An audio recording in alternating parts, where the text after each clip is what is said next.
church namyan dikhi ase to holibe main chipang boy chipang main pusi ruler laga maiki du itu machola ekta takise mon milis la tai ekta takise to sabi mala bi alak ase viewers welcome back to ase tangge punjina ase tangge aulang kinaga mani ase itu kan pura amna opore update di bola ahigena ase to skip ne koina last tak side video koina itu koi ase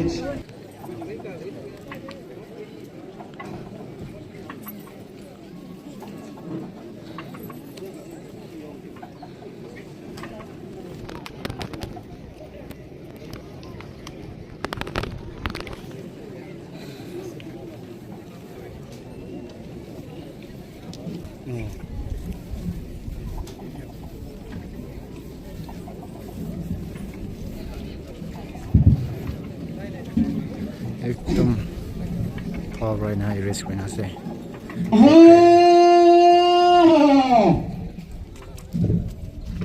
Yuan yang kan, kisah besar mo cuma mi ni bisa pak, ayang sampak, yang kan yuan nang mo cuma mi, yang san san cing me, tang yang koho, yang kan yuan nang kami penguan cing ni, kolak cing ni cing sa, ayang sampak, apung cang me, nama cang ir lepangu, syakap tu orang lepangu. Mai kang ya lang lepangu. Kini yang kang yuan tisuk rasa nang moi cuma ni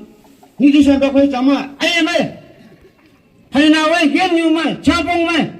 Yang san macing ni mi chan. Ai mai. Kau macam deh yang lam kalau thami. Honorable. Original Mabesta Parliament Raga Sabha.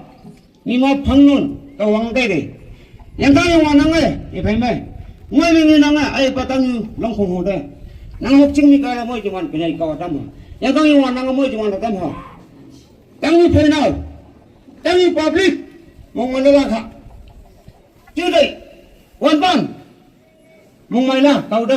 moi juman kau kha kim kim yang kang yuan bu moi juman la kha pu shu oh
mon milis la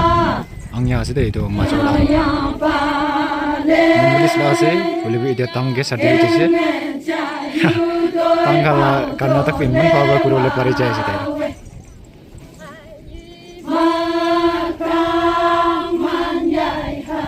itu majola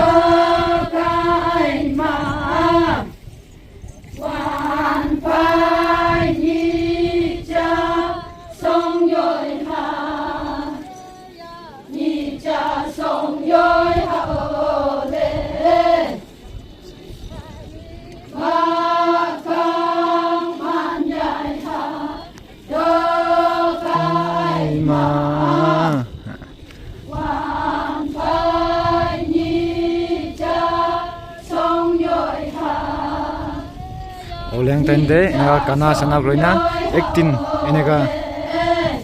oleng celebrate groina thagibo aru kali bra suru groigena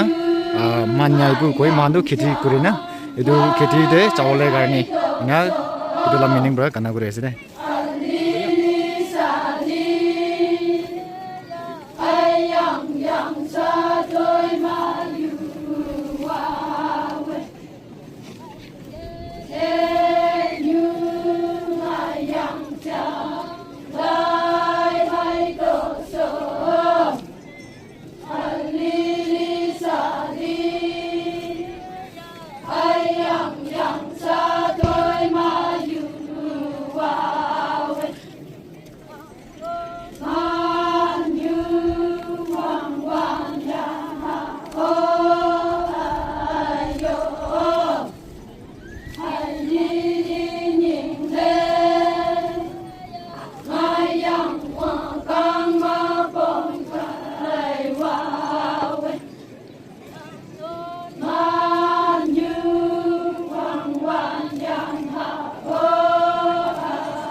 khotom etia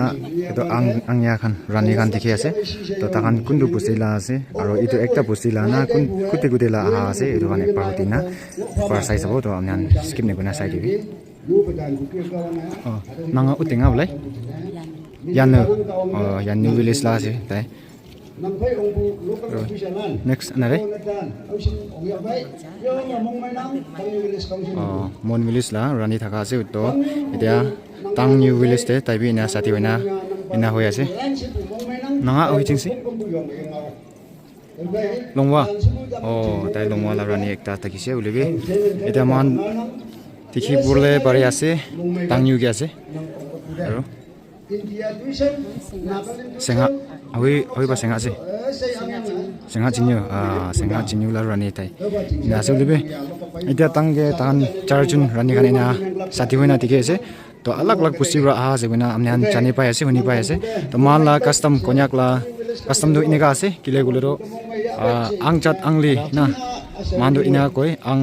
thakala jaga ekta ase mala konyak to edu gane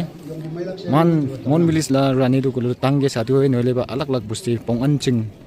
sati gurule chai to ina hwa na gulero ang khan la runes ki gan do harai jabo to edu garne do enega ang khan harabole garne ina sati hoina ase to enega ase nya khan aru ri una dekhai dia ase de to senga chinyu aru longwala ase mon village la ase tai yanu la ase yanu village enega ase de itia rani church na amyan dikhi ase to hilibe main chip ang main pusi ruler laga maiki du itu machola ekta takise mon village la tai ekta takise de to sabi malabi alak ase rani ase sob manu holibe ekdam main pusi runes kurala maiki du ekdam taki ina kobo alak ina dress lagena ase de